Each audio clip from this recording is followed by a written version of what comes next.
O Brasil conquista a Política Nacional de Pagamentos por Serviços Ambientais com incentivos fiscais e mecanismos de governança e transparência. Na última semana, o Congresso Nacional derrubou o veto parcial do presidente Jair Bolsonaro à lei que institui a Política Nacional, o Cadastro Nacional e o Programa Federal de Pagamento por Serviços Ambientais, o PSA. E para saber como será a regulamentação dessa política e a implementação dela, que nós vamos conversar agora com a pesquisadora do Instituto de Pesquisa Ambiental da Amazônia, a Érica Pinto, que também é líder da força-tarefa que trata do PSA. Ela também atua na Coalizão Brasil Clima, Florestas e Agricultura. Olá, Érica, seja muito bem-vinda aqui, boa tarde, muito bom ter você aqui com a gente. Boa tarde, eu que agradeço o convite e a oportunidade da gente conversar um pouquinho sobre esse tema aqui. Oi, Érica, boa tarde, obrigado, viu? Uma vez tornada lei, Érica, fale para a gente a visão de vocês no quão isso vai ajudar na conservação do meio ambiente. Olha, Amanda e Marcelo, a gente está nessa luta desde 2007, resgatando aqui um pouquinho do histórico. A gente está tentando esse marco legal, que é uma política de incentivo que valoriza, tem a capacidade de valorizar esforços para a conservação da vegetação nativa, para a conservação dos recursos hídricos, para a recuperação de áreas degradadas, enfim, um conjunto que a gente chama de serviços ambientais, que uma vez gerados, eles geram benefícios coletivos para a sociedade como um todo. E essa luta, agora em 2021, a gente teve, enfim, a aprovação da Lei 14.119, que institui a Política Nacional de Pagamento por Serviços Ambientais, institui o Programa Federal de Pagamento por Serviços Ambientais e um cadastro nacional para que os contratos, os esquemas de serviços ambientais sejam registrados e tenha transparência, né? Então, a gente considera esse um grande marco, porque os incentivos econômicos, eles têm o papel de complementar as nossas políticas de comando e controle. E a gente precisa disso para valorizar esforços e boas práticas, né? Um produtor que recupera uma área degradada, esse esforço tem que ser reconhecido porque o benefício é coletivo.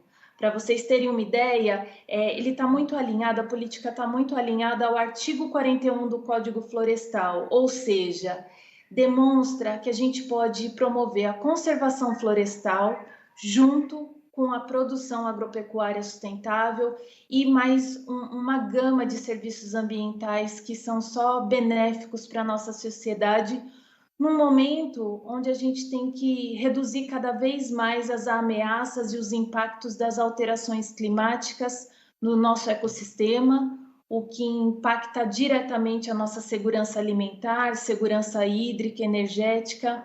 Então, é um motivo de comemoração a gente ter um ambiente jurídico seguro agora.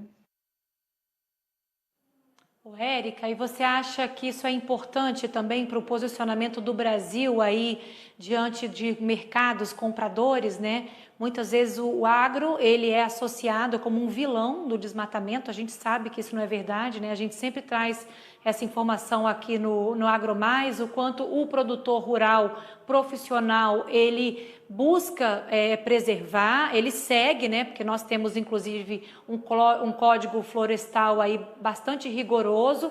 De que forma que esse marco legal, ele ajuda na efetivação dessa política do Código Florestal e posiciona o Brasil, muda a imagem do Brasil para esses outros países?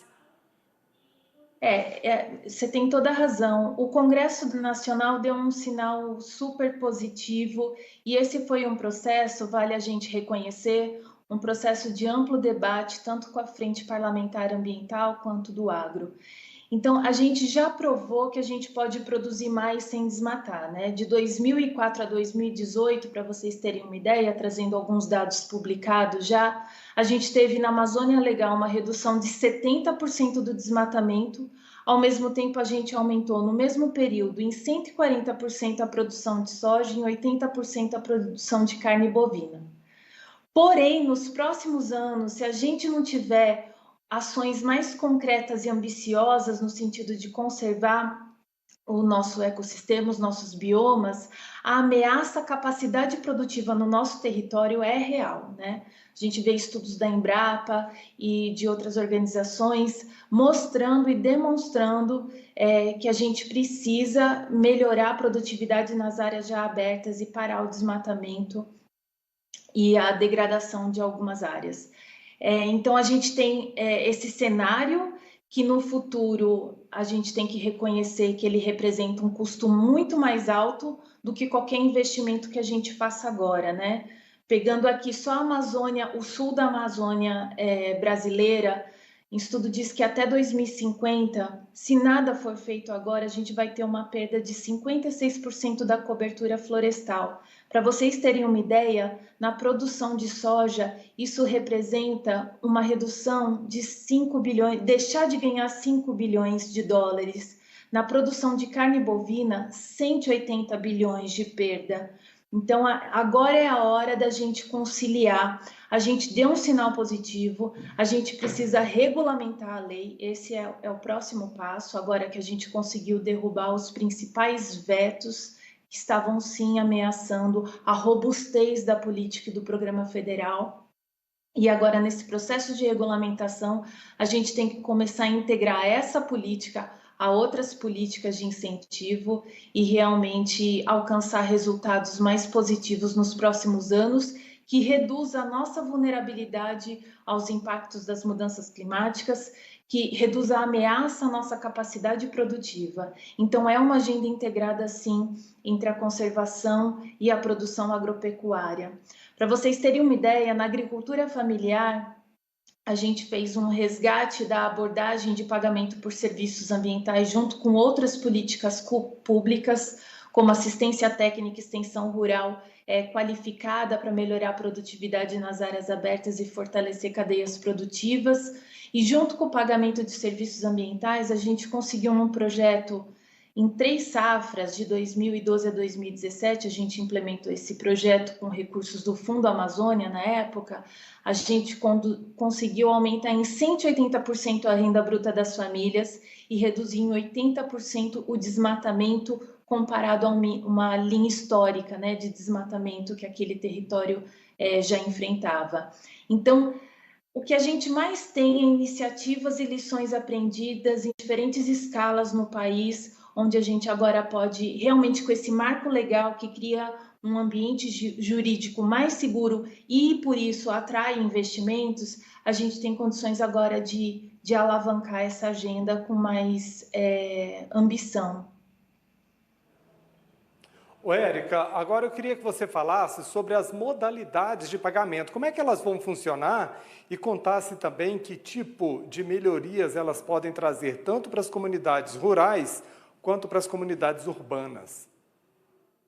Os principais projetos que a gente tem geralmente são ou projetos que a gente chama de sequestro de carbono, né? Quando você restaura uma área degradada e você tem, a partir do crescimento daquela floresta, daquelas espécies que você ali coloca, uma absorção do carbono, do gás carbônico da atmosfera, que a gente chama de sequestro de carbono.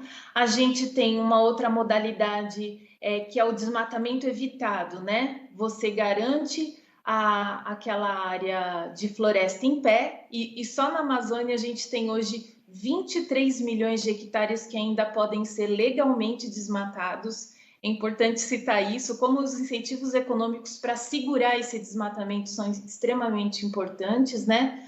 Porque uma vez que essa floresta em pé não tem valor, como que o produtor vai ter estímulo para abrir mão de uma atividade econômica que gera retorno para ele e deixar aquela floresta sem valor ali de pé, né? Claro que a gente entende todos os valores relacionados ao equilíbrio ecossistêmico que acaba diretamente relacionado à capacidade produtiva dos imóveis rurais, mas mesmo assim o incentivo econômico precisa chegar para estimular mudanças de comportamento. Tem também a modalidade da conservação e disponibilidade hídrica, muito comum, principalmente onde há o envolvimento dos comitês de bacias hidrográficas. E a gente tem, dentro dessas diferentes modalidades, tem a de beleza cênica também, né, que você preserva áreas, parques nacionais e outras áreas extremamente belas, muitas vezes através do turismo. Então, você tem diferentes modalidades e para cada uma delas, claro, você tem que ter tanto uma forma de atrair o investidor para fazer os esquemas de pagamento por serviços ambientais e compensar quem está gerando esse benefício, e uma forma de garantir uma distribuição justa de recursos, exatamente da forma, citando o público que você disse, né? Agricultores familiares, comunidades extrativistas e povos indígenas são público prioritário da política nacional e do programa federal. É importante a gente lembrar que são também as populações mais vulneráveis aos impactos das mudanças climáticas. Então, quando essa política, o texto dessa política é motivado a surgir lá em 2007, lá atrás, foi muito nesse sentido, né? Da gente conseguir também contemplar as populações mais vulneráveis e, no caso, principalmente das comunidades tradicionais extrativistas e dos povos indígenas, eles desempenham um papel nos territórios onde vivem fundamentais para conter o desmatamento e promover o manejo sustentável das áreas. E também temos os médios e grandes produtores, que também vale o incentivo para recuperarem áreas degradadas ou conservar fragmentos florestais de extrema importância. Ao mesmo tempo, quando a gente estiver falando de áreas de proteção permanente ao longo dos rios, a gente está garantindo o controle de erosão, a redução do assoreamento dos rios, a disponibilidade e a qualidade dos recursos hídricos. Muito bom, Érica, viu? Obrigada pelas explicações, obrigada por participar aqui com a gente. Érica Pinto, que é pesquisadora do IPAM e líder da Força Tarefa, que trata do PSA. E ela é também da Coalizão Brasil Clima, Florestas e Agricultura, uma entidade aí que congrega instituições, empresas, inclusive do agronegócio. Érica, obrigada por participar com a gente, parabéns pelo trabalho, viu? Até a próxima. Até a próxima, Érica.